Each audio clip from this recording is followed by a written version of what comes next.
Dr. Jozelle Miller, and she would speak on the response of family and friends. Welcome, Dr. Miller.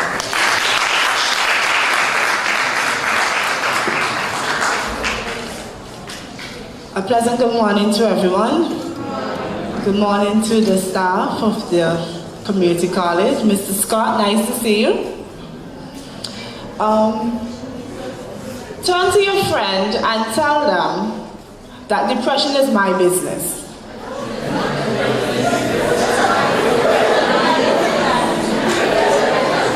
Okay.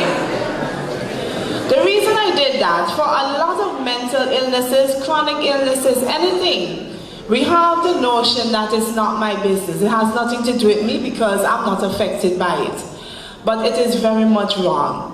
Depression is something that can affect any one of us, okay? And as you would realize, quite a bit of us, we are normally stressed with many different things. We have a lot of stresses in our lives, a lot of situations that can easily go out of hand, and before you know it, you can have some of the same symptoms described a while ago as depression. It is very important that we try to understand what depression is about so that we can put things in place to prevent the likelihood that we would develop depression. So I'm going to start with that aspect first. I'm going to ask you the question, how many of you take the time for self-care? Good. Now when I say self-care, I don't necessarily mean that, okay, you're the type of person that you just simply chill out. You decide that I'm going to hang out with friends and laugh for hours on end doing nothing constructive. Not necessarily that. It is good to have, well, if you realize in my bio, I'm a qualified teacher as well, so I kind of wait when students speak, okay? So, one of the things you have to take note of is that it is important for you to spend time with yourself. Self-care means that you know yourself, you learn how to be aware of the different changes in your life. The things that in your moods that change, that when you start becoming irritable, you start getting snappy. You know, there are some persons, you start moving away from the crowd, you start isolating yourselves. Even if you're not noticing these things within you, and you're seeing these things in your friends, it is for you to be alert enough to figure out that something might be going on. Okay? When we say self-care, we want to know that you're eating well. A balanced diet goes a long way. We don't mean the roast pork every Friday. We don't mean the alcohol consumption that every party you go in and you want to drink and drink and drink until you pass out. What we're talking about, we want to see that persons are using a balanced diet, you're getting adequate sleep because you need to rest. Even as students, it is very important that you learn how to balance so that you can get adequate sleep for your brain to function well, okay? It is also important, if you have the money, you have the time, go to the spa, get a massage, go to the beach, spend some time, you know, just simply enjoying simple things. Because many times we say we don't have money for X, Y, and Z, but then when we get sick, we have to find the money for the doctors. Okay? So self-care is very important. Now, as it relates to family members, one of the things that I will say to persons all the time, one of the biggest treatments you can give to anyone who is ill, and it doesn't even mean depression only, is compassion. We have to get back to a place where persons understand what it is to truly care about someone. We live in a fast world now, so everybody just talking with these emoticons, and they're talking with all kind of smiley face, and poor me, sometimes I don't know what they're talking about. You know, because a lot of these things go over my head, you know, and I have to ask somebody, what does this mean? Because everybody speaks with one letter and two letters, but when do we find the time to actually invest in people and to spend time sitting with them and talking to them about whatever is going on in their lives?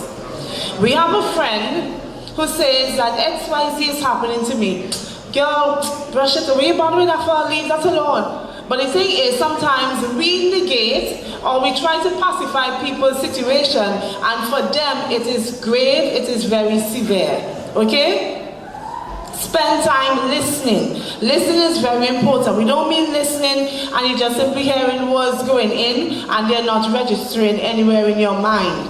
When we say listen, you listen to understand. One of the things we do constantly is that we listen to respond. You're listening to somebody just because you're trying to figure out, how am I going to respond to this? And you're quick to speak even before you understand the context of what was said to you. Okay? So it is important that we listen, and we listen 110%, 120%. You listen to the words coming out of the mouth, and you listen to with your eyes. You pick up on the body language. If the person says, I'm fine, and they're like, I'm fine. You know, but there is no excitement behind the voice. There is no affect. The affect is flat. Their face just simply looks down and doom, and you can't be fine and you look like that. What's going on? Or you ask somebody, how are you? Before they can respond, you're gone. Nobody's staying around to listen anymore. And one of the things that family members need to do is to invest time in their family members. A lot of the times when persons are diagnosed with any illness, you realize that family members suddenly get extremely busy. Now, I'm not going to say that it's not difficult sometimes when you have to deal with someone with an illness. But at the same time, there is no better help than a family member. Okay? It requires patience, it requires concern that you have to invest the effort, all right? You have to take the initiative to learn about the illness or learn about depression. You have to be able to be there for them, because as you realize with depression, some persons get it's not lazy, but because they are fatigued, because they are unable to, push themselves to get certain tasks done. As family members, you have to step in and fill the gaps. You have to try and help them, meet them halfway, okay? As opposed to doing what we constantly would do, maybe it's a Vincentian thing, but I think there is an issue of tact. That everybody likes to, oh, what's your problem? Everybody just all up in your face, everybody just very confrontational all the time. And even, they're not willing to try and understand where you're at. So everybody is just jumping at, you need to do it, I'm not doing it for you, get up, sort yourself out, okay? Then we have the other issue, the other problem, that we take things too lightly at times. And by this, I will share an example. When I first went to the Milton Keynes Memorial Hospital to work, one of my first cases I had to deal with was a suicide attempt that ended the person's life. Just as we would have indicated earlier, the loss of loved ones in your life. Now this guy invested years in a girlfriend, and she cheated on him with someone else in the community. Okay? Now this is a young man who felt that all was lost, full despair. He felt as if there was no coming back because everybody was laughing at him in the community. Okay? And one of the things, after a period of time, and he was unable to cope with the loss of this relationship, he went and he started drinking with his friends.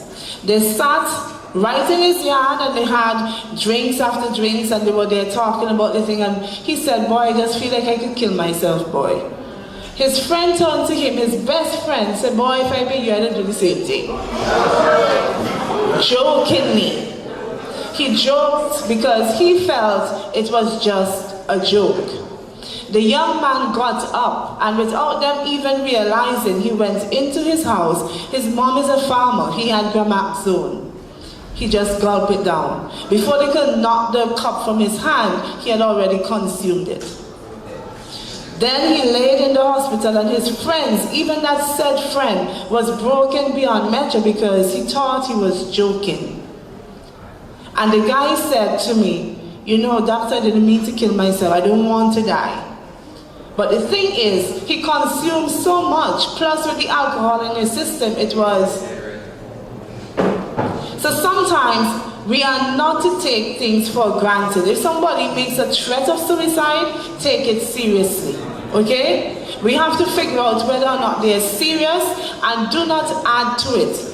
Yes, we like to appease persons, we like to make persons feel that I'm in your corner, so we continue their pity parties. You have to be very mindful that sometimes you're just adding fuel to the fire, okay? Young ladies, one of the things that generally happen when persons feel sad and down, you like to isolate yourself. And we see a lot of young ladies do it. When you have a relationship issue, then the Adele come on and everybody start to vibe, you know? The dark room. And everybody there going through their moments. And you know, Adele is a good singer, but I mean, Adele is she's an interesting character, okay? But the thing is, I would urge you, anytime you start feeling a particular way, do the complete opposite, okay? So when you feel down, look your best.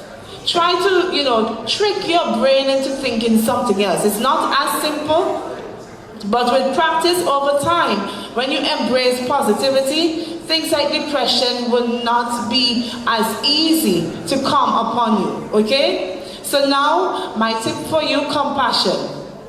Compassion is very important. You need to get back to a place in your heart, in your mind, where you look at everyone and you say to yourself that I'm here to help you. And likewise, you should be there to help someone else. That's how it goes, reciprocity, okay? Depression is a serious disorder, it's a serious illness, and it is not to be taken slightly. Thank you.